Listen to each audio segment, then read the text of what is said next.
अगाडि नै त्यसलाई सञ्चालन गर्न रनिङ क्यास जुटाउन हाइड्रो पावर खोल्नुपर्छ भन्ने निष्कर्षमा उनी त्यसै पुगेका थिएनन्।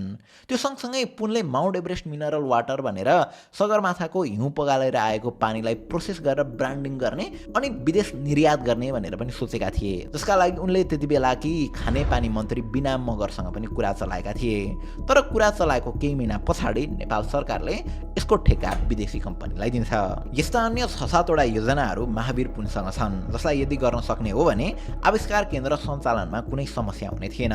तर सरकारको सहयोग, साथ र समन्वय भने जुन कुरा नै अहिलेसम्म सबैभन्दा ठुलो च्यालेन्ज बनिरहेको छ। यो बीचमा इन्भेन्सन र इनोभेसनको लागि भनेर महावीर पुनलाई धरना समेत बस्न बाध्य बनाइएको थियो। खासमा भएको के थियो भने विक्रमसम्म 2079-80मा गण्डकी प्रदेशको आर्थिक वर्षको बजेटमा राष्ट्रिय आविष्कार केन्द्रलाई 10 करोड रुपियाँ अनुदान दिने भनेर घोषणा नै भएको थियो।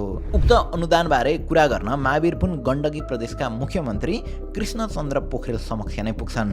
मुख्यमन्त्रीले सबै सरकारी प्रक्रिया पूरा गरेर मात्रै अनुदान पाइन्छ भनेर भन्छन्।